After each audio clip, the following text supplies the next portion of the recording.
Herzlich willkommen. Das ist eine Predigt, wo das herzlich willkommen nicht nur so eine Floskel ist, sondern schlussendlich ist das eine der Hauptaussagen aus dieser Predigt. Ich sage es jetzt einmal so: Siehe, alles ist bereit. Und wir gehen jetzt einen Schritt weiter, und zwar schauen wir uns einmal einen grossen Tisch an. Und zwar, das ist im Schloss Windsor, St. Georgshalle, ein riesen Festsaal. Und der ist gemacht in erster Linie für Staatsbankett. Der Tisch hier, der ist aus Mahagoni. Ein 50 Meter langer Tisch, sie können noch bis auf 52 Meter ausziehen, oder? Es haben um die 160 Leute Platz. Der Rand. Und im Moment ist normalerweise, ausser etwa ein paar Mal im Jahr, ist einfach der Saal ein Teil vom offiziellen Besucherrundgang, wenn man durch das Schloss Windsor eine Führung oder einfach einen Spaziergang macht. Aber stellt euch einmal vor, wie wäre das, an diesem Tisch zu sitzen. He? Und ich kann mir vorstellen, ja, das wäre doch einmal etwas. Das Traurige ist einfach, wenn jetzt du oder ich während so einem Besucherrundgang findet, so einen schönen Tisch zu sitzen, das wäre doch einmal etwas. Nicht nur bedient zu werden, weil der Tisch, das ist nur ein Teil, oder? Wer an diesem Tisch sitzt, der geht sicher kein Essen selber riechen, das wird gebracht. Aber jetzt merken wir eben etwas. Wenn du jetzt an diesem Tisch würdest sitzen, da wurdest du von irgendwelchen Orten mehr oder weniger höflich aus dem Raum rausgeführt. Weil wer an diesem Tisch kann sitzen und er auch bleiben sitzen. Und wer dann wirklich auch bedient wird, der braucht eine Einladung. Aber wer die Einladung hat, darf genau das erfahren. Alles ist parat. Du bist mein Gast. Und ich weiss nicht, wie es euch geht, aber für mich ist das etwas Schönes, wenn ich zu Gast bin. Dann kannst du an den Tisch sitzen, du kannst Zeit verbringen mit Leuten, die dich eingeladen haben, die du schätzt. Und das Gleiche kann ich auch, wenn ich Leute einlade. Ich freue mich, dass ich mit denen Leute Zeit verbringen kann, dass wir es geniessen können. Der Tisch hat sehr viel mit Gemeinschaft zu tun. Und es geht jetzt nicht darum, dass jeder Tisch genau so schön dekoriert ist wie der hier.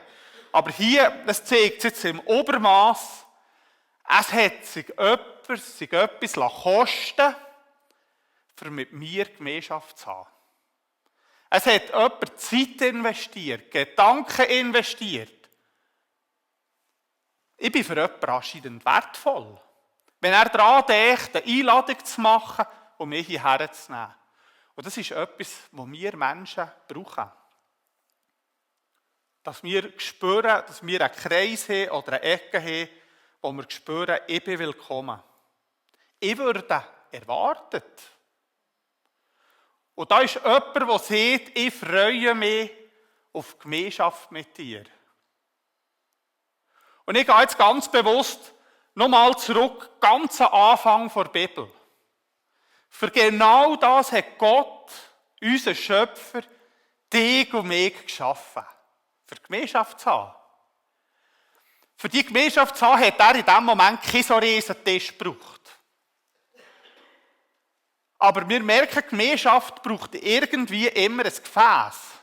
Wenn du Gemeinschaft haben willst, du kannst nicht sagen, ja, wir machen nichts ab, wir sind irgendwie treffen es nicht.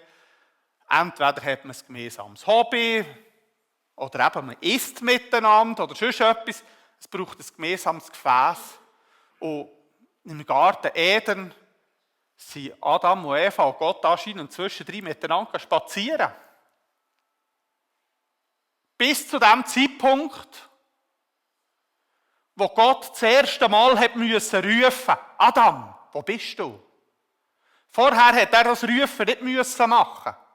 Weil da ist irgendwo hinter den Büsch führen oder wo sie dann auch immer waren, oder auch vor den Tannen, sind sie vorgekommen und gesagt, los, ich freue mich. Wir sind miteinander unterwegs. Ich habe vielleicht einen Haufen Fragen zu stellen, ich weiß es nicht. Aber dort hat es diesen Tisch noch nicht gebraucht, für Gemeinschaft zu haben. Und wie wir es hier bei diesem Tisch sehen, wo nur die Geladenen herkommen, haben wir es jetzt auch mit dem Tisch, der im Heiligtum steht, im Heiligen von der Stiftshütte. Wo ich gehe jetzt noch einmal ganz allgemein der Stiftshütte an. Was bedeutet die? Was ist das? Es ist mehr als ein kunstvoll gebautes Zelt. Gott selber hat es als seine Wohnung unter den Menschen beschrieben. In 2. Mose 25, Vers 8 sagt er, sie sollen mir ein Heiligtum machen, damit ich in ihrer Mitte wohne. Und Gott hat damit einen Raum vor Begegnung geschaffen, weil er mit unter seinem Volk wohnen will. Die Stiftshütte ist zumindest am Anfang, da gibt es noch Diskussionen, aber später ist sie immer im Zentrum vom Lager gestanden, ganz bewusst. Dort, im Herzen vom Volk, hat Gott den Menschen begegnen.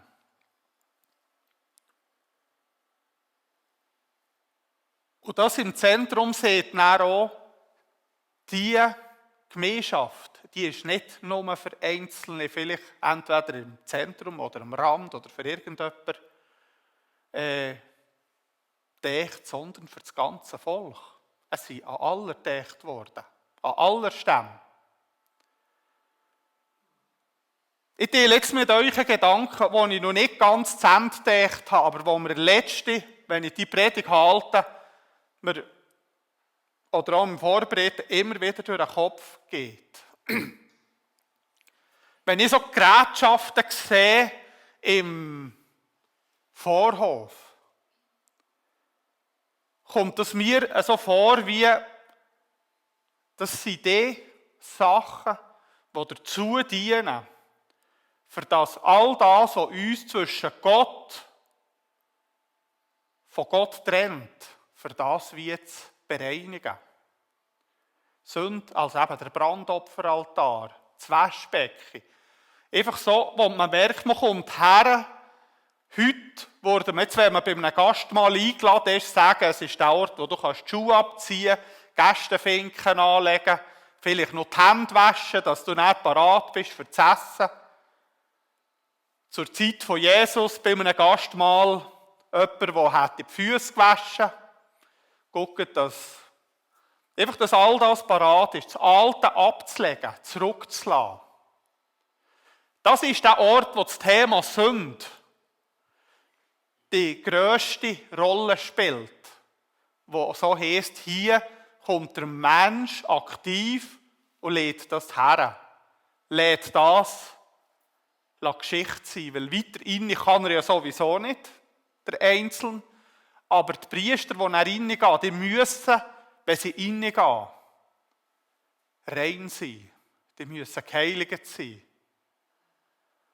Und dann kommt der Vorhof. Und wenn ich das so sehe, im Besonderen der Leuchter oder der Tisch, dann sehe ich mich fast ein bisschen den Tisch vom Schloss Windsor vor mir. Und zwar mit dem Gedanken, es ist alles parat. Es ist wie der Ort vor Begegnung. Der Ort, wo wie Gott und Mensch sich treffen und wo Gott selber sieht, es ist alles parat. Das Licht brennt, es ist nicht dunkel und der Schaubrottisch ist da. Natürlich kann man auch sagen, das ist eine Symbolik, die für Gott ist. Ich sehe jetzt hier auch sehr stark eine Botschaft für uns Menschen. Gott sucht Gemeinschaft mit dir, mit uns Menschen und er setzt alles daran, dass wir das auch erleben und sehen oder wissen. Danach haben wir ja noch das hinterste Allerheiligste.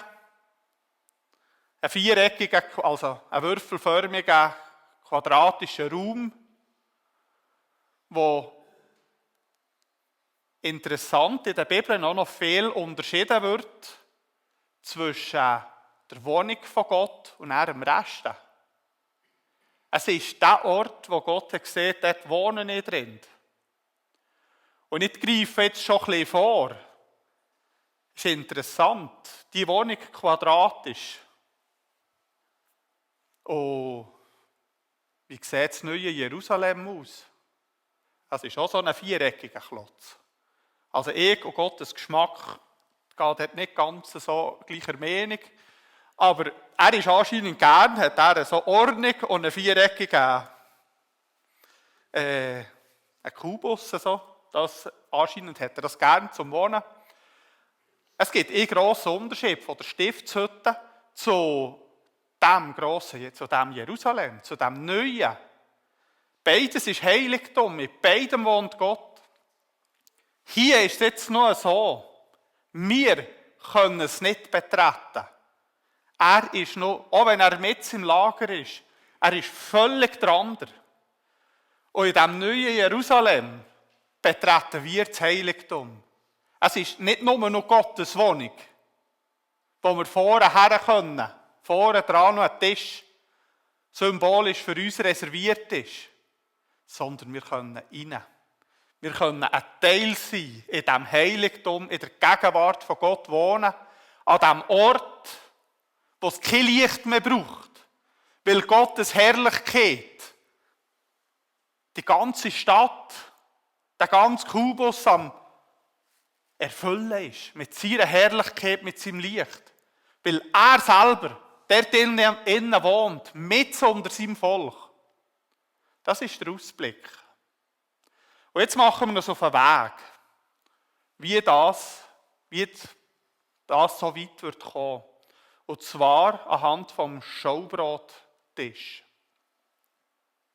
Der Tisch selber war relativ klein.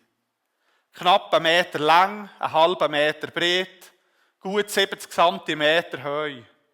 Er ist aus Akazienholz gebaut worden. Das ist ein relativ widerstandsfähiges Holz. Ist mit Gold überzogen worden. Letzte Woche hat meine Frau, sie hat jetzt in Oberdorf die Einleitung gehabt, der hat das Ärmel reingenommen, jetzt hat die angefangen, die Stiftshütte mal zu studieren.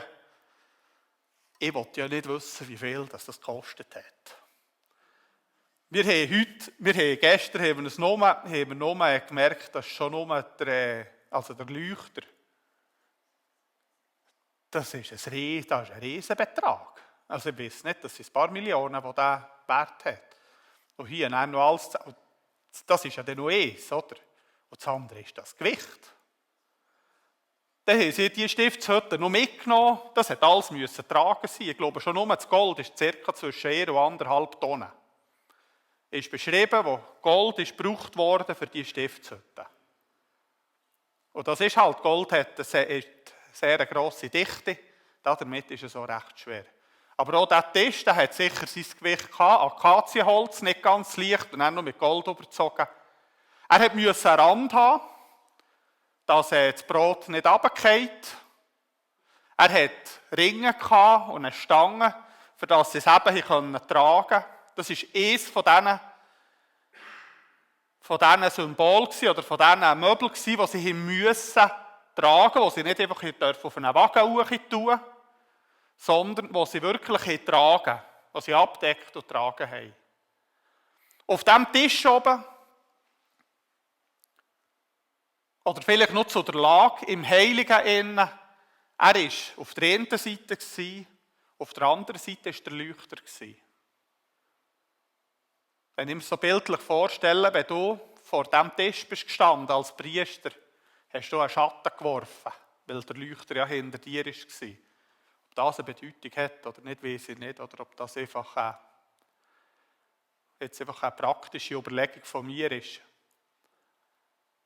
Aber was es nachher hat, ist, wir haben die 12 Brote drauf Und dann, nebst diesen Brot, hat es Kännchen gehabt, was heisst für Trankopfer. Aber was es dann auch hatte, ist so Löffel und Schälchen, die sie noch hatten, die für Weihrauch, also für das Räuchern war. Der Räucheraltar ist ja noch nebendran. Dann gegen am Vorhang zum Allerheiligsten. Dann war das sicher ein gäbiger Ort, für das dorthin zu stellen. Aber das hat alles zusammen dorthin gehört. Die 12 Schaubrote, laut den Beschrieben, in den meisten Fällen längliche Fladenbrot, sind gestanden für die 12 Stämme Israels. Jeden Schabbat sind sie erneuert worden. Die frischen sind auf den Tisch gekommen. Und die alten Brote, die haben sie dann weggekommen und haben dann auch im Heiligtum dürfen von den Priestern gegessen werden. Wenn sie Glück oder Pech hatten, haben sie das oberste Brot verwünscht. Auf dem ist dann noch der Weihrauch auch noch gerade gelegen. Das heisst, dann haben sie dann auch noch den Weihrauchgeschmack nicht nur in der Nase, sondern auch noch gerade im Mund gehabt. Und damit ist, durch das Essen, es hat dann auch einfach gezeigt, es ist nicht nur etwas Symbolisches. Das Brot, das jetzt da ist, das ist jetzt einfach für Gott. Das hast du, das hat auch gezeigt, Gott versorgt. Hier in diesem Sinn Priester, aber auch Gott. Er ist nicht nur der, der Gemeinschaft mit uns sucht, sondern er versorgt uns auch. Wenn man das alles zusammen sieht, könnte man wirklich sagen, Gott sieht damit, das soll ein Haus der Gemeinschaft sein. Es wird ja auch das Zelt der Begegnung genannt. Von dieser Gemeinschaft, die hier jetzt sieht, hört, alles ist parat. Komm zu mir. Auch wenn jetzt hier nur Priester, aber die stellvertretend für das Volk, haben an diesen Platz dürfen kommen. Es hat wie geheißen, in Gottes Wohnung ist Gottes Volk willkommen. Ihr gehört hierher. Das ist euer Platz. Hier darfst du zur Ruhe kommen. Hier wirst du versorgt. Alles parat. Der Schaubrottisch ist in dem Sinn Gottes Art, für zu sagen, ich habe einen Platz für dich. Ihr seid nicht vergessen. Hier vielleicht die Frage, was bedeutet es für dich, an einem Tisch Platz zu bekommen? Und hier erst recht, an Gottes Tisch. Was bedeutet das für dich?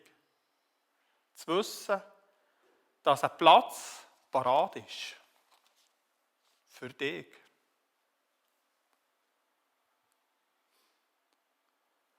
Wir gehen jetzt einen Schritt weiter.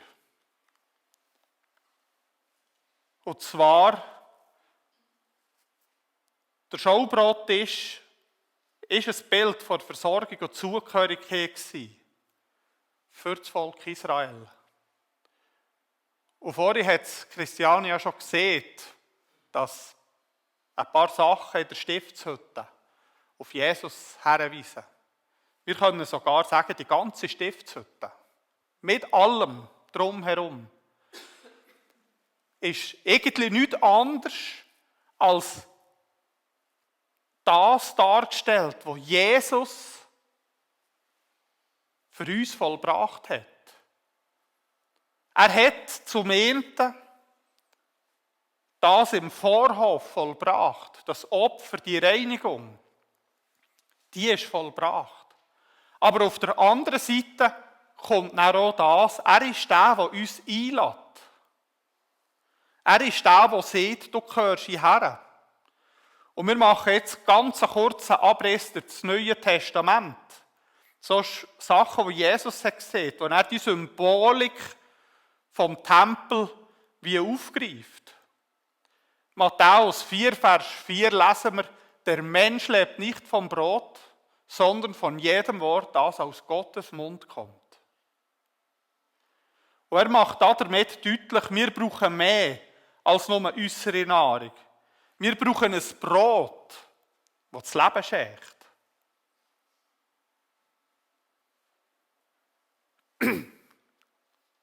Und er sagt selber von sich, ich bin das Brot vom Leben. Wer zu mir kommt, wird nie mehr hungrig sein. Und wer an mich glaubt, wird nie mehr Durst haben. Er sagt, ich bin das Brot.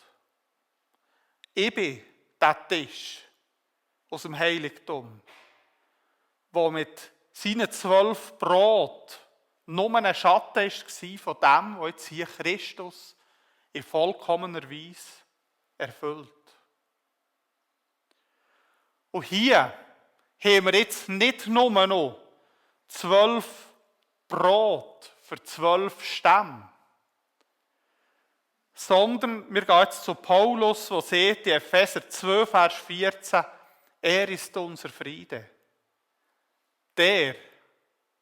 Christus selbst ist unser Frieden.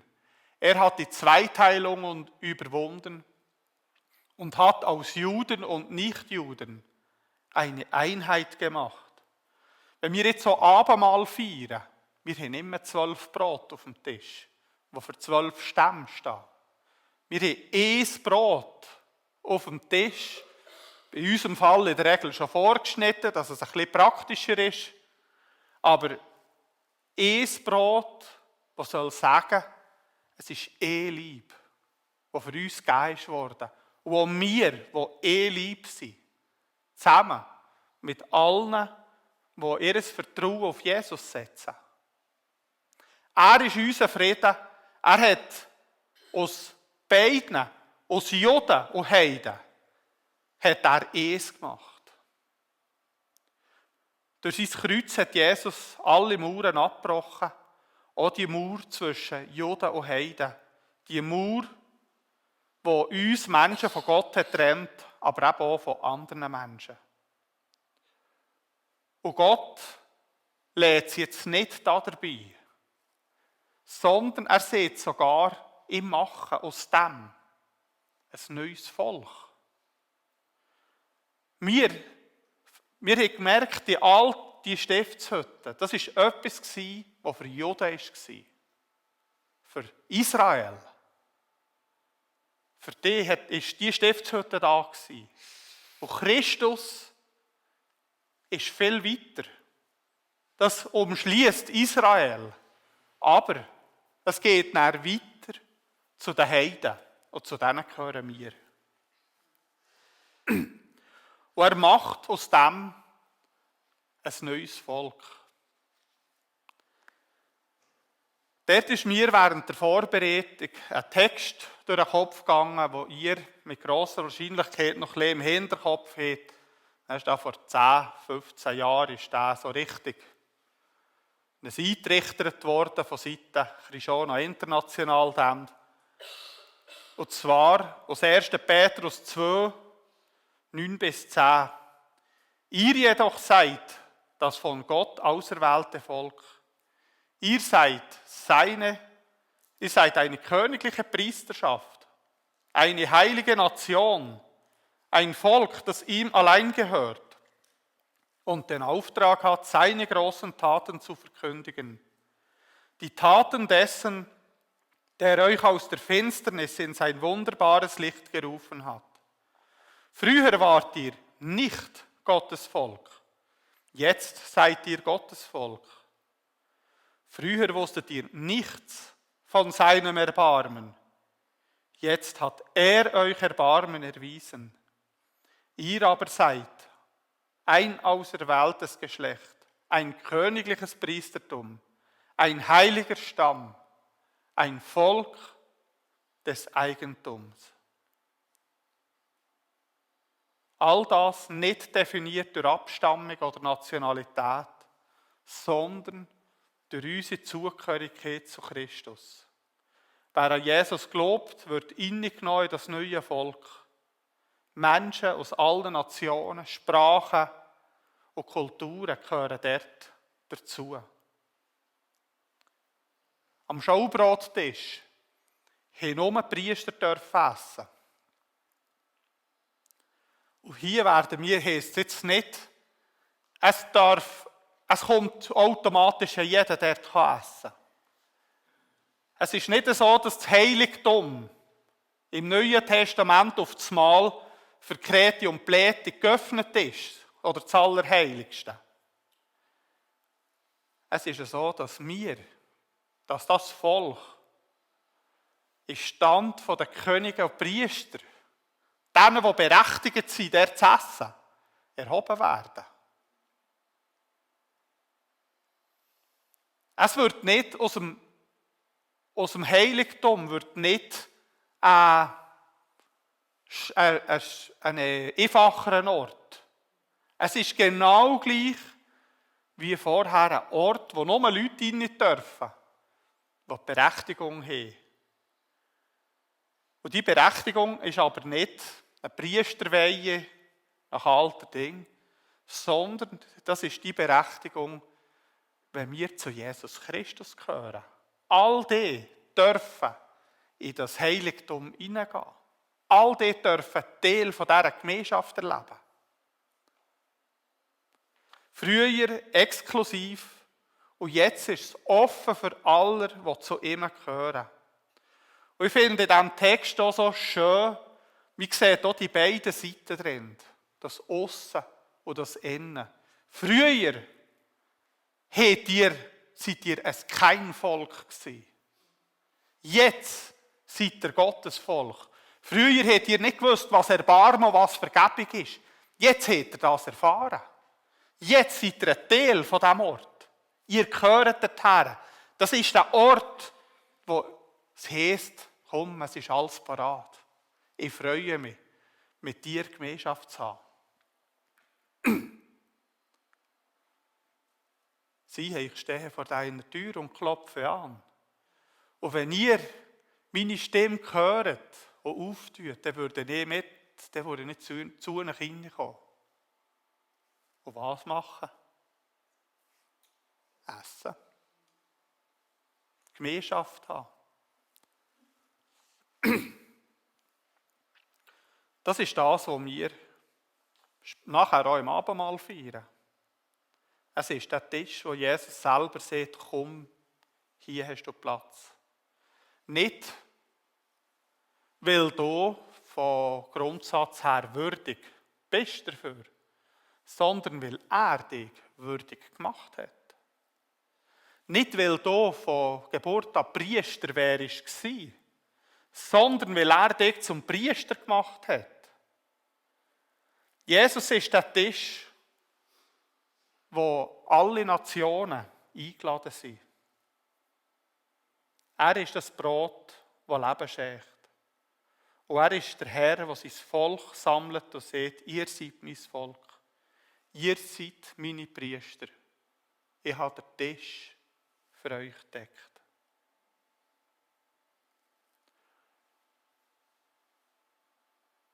Und wie ihr seht, wenn wir jetzt hier den Weg weitergehen, kommen wir an diesen Ort, in das neue Jerusalem, wo zwar von Abendmahl und von diesem Schaubrottisch nicht mehr die Rede ist, aber wo wir merken, das Heiligtum, jetzt dürfen wir drin sein, in Gottes Gemeinschaft, mit Gott, in Gottes Herrlichkeit leben.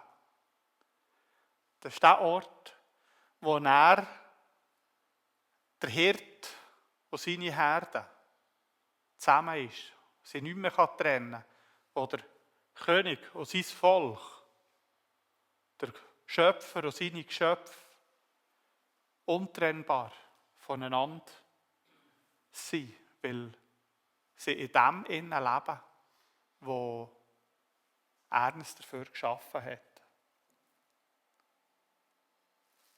Hier am Schluss von dieser Predigt,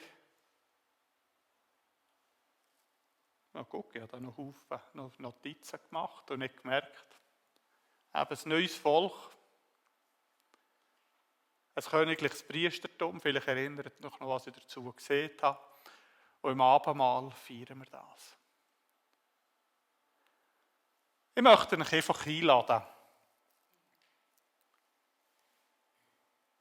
Der Tisch ist gedeckt, der Platz ist bereitet und die Gemeinschaft ist offen. Und zwar nicht nur, wenn wir dann nach einem Lied zum Abendmahl gehen und das Abendmahl feiern, sondern auch morgen,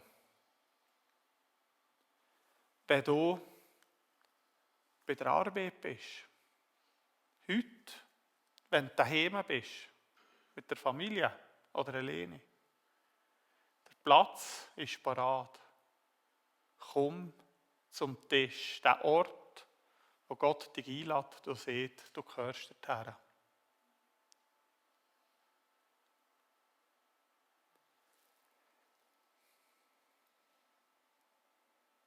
Weil der Tisch ist nicht nur für Perfekte, sondern für Geladene. Das Zweite, lade andere ein. So schön, dass dieser Tisch im Schloss Winzerau ist, er hat nur für 160 Leute Platz. An Gottes Tisch hat es viel mehr Platz. Und darum, wenn du schon merkst, wie schön, dass das an diesem Tisch ist, und das selber erleben darfst, dort willkommen zu sein, nimm andere mit. Zum einen ist es interessanter, mit interessanten Leuten, die man vielleicht sogar kennt, am Tisch zu sitzen, oder? Nimm deine Freunde mit dorthin. Und zum anderen, es ist unser Auftrag, den wir haben. Weil es ist Gottes Ziel. Er will, dass wir wachsen, dass so viel wie möglich von diesen verlorenen Schafen zu ihm zurückkehren. Dass so viel wie möglich von all diesen Menschen, die er hat, die er liebt, die er wunderbar gemacht hat, zu ihm zurückkehren. Er will so viel wie möglich Leute an diesem Tisch haben, die mit ihm Gemeinschaft feiern. Und darum braucht es dich und mich, für das weiterzusagen.